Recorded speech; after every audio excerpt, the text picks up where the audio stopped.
For 20 seasons now, the traveling stage show Shen Yun has offered audiences a glimpse of what it calls China before communism. Chances are you've seen the ads. But there are questions about what goes on behind the curtain. Lisa Ling explains. Deep in the woods of New York, behind guarded gates, lies a vision of ancient China reborn. What is this place? It's another world, and for us, it's like a sanctuary. This private sanctuary is Dragon Springs, 400 acres where faith and art share the same stage. It is the creative center of Shen Yun, the epic stage production of Chinese history, legends, and politics.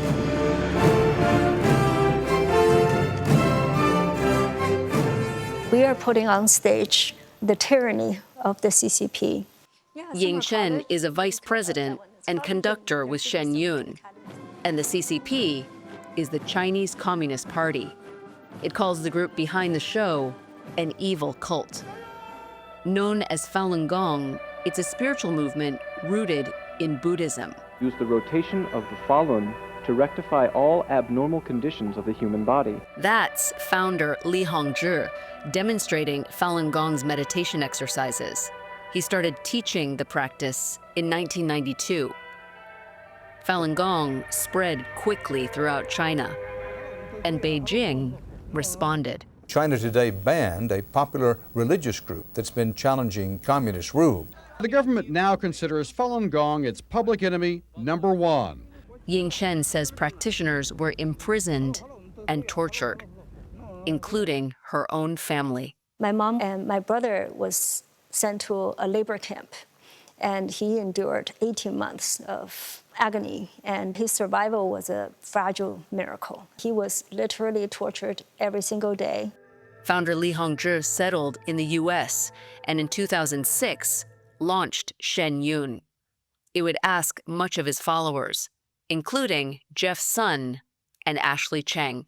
Li Hongzhi made it quite clear that Shen Yun was the highest form of how practitioners can support the movement.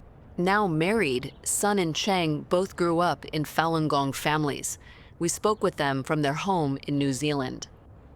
Their parents sent them in the late 2000s to a boarding school at Dragon Springs, where young performers train for Shen Yun. The entire community I grew up in was very proud of me. They thought it was a great honor to live with Li Hongzhi in that compound. As if like I made it to Harvard. He was 15. She was 13, nearly 9,000 miles from home. Everything was very isolated, and our main job is to dance. What were you told about having any contact with the world outside of Dragon Springs? If our parents asked any questions, we had to tell them that we were happy, that Master, which is Li Hongzhi, was taking great care of us.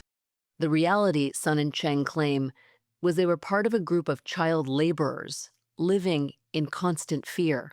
I was in survival mode. It's about not exceeding 100 pounds every day. It's about following the footsteps of the person in front of me so I don't get yelled out of line. There's no one we can talk to, the adults there who are your educators but also your persecutors. You want to speak how you feel to them, but the next day you get told that you're thinking different to everybody else, that you are the problem. That was the weight of the mind. The body, they say, would bear its own. 2 kids kind of pushed my legs open in the side split, and it was the most amount of pain I ever experienced, ever. I had internal bleeding. My entire inside of my legs, both legs, was purple, but every day I still had to do the same thing. My shoulder was stretched for an abnormal amount of time once, and I lost all feeling in it. So I had issues from showering to going to the bathroom. Did you ever tell your instructors about your injuries? Yeah, I did. And I was faced with the eye roll. I have not had or seen a single pill of medicine during my entire duration. Sun and Cheng are part of a growing group of former dancers contending that medical care was discouraged, a belief they say is rooted in Falun Gong teachings. Any injury that you have, if you mention that you want to go to the hospital, or if you wanted help, it will be denied, and it will be very quickly associated to you got injured because you disobeyed Li Hongzhi. It is your fault. It is your fault. In 2015, they were kicked out of Shen Yun. Last spring, they sued, one of 2 federal lawsuits against the performance group alleging forced labor. Jeff, I can see the emotion in your face. I wonder what it's like to relive this right now.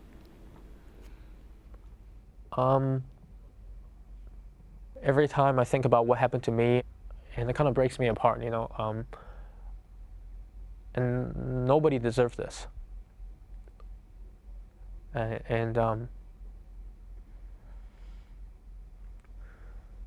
mean, we're all kids, We wanted to impress our parents. We wanted to do what we thought was right. We asked Shen Yun about these allegations, and they invited us into Dragon Springs. It's totally quiet in here. What's happening right now? Spokeswoman Ying Chen showed us around. It's a little bit like praying. We settle down our minds and try to purge distracting thoughts and just stay really focused. I noticed that the men and women are sitting on opposite sides. Mm-hmm. We have very conservative values in the school, so we usually keep them separate. You've never allowed outside media to come into Dragon Springs until today. Why have you agreed to allow us to come in? I think part of it is because they talk about a compound. Does it look like a compound?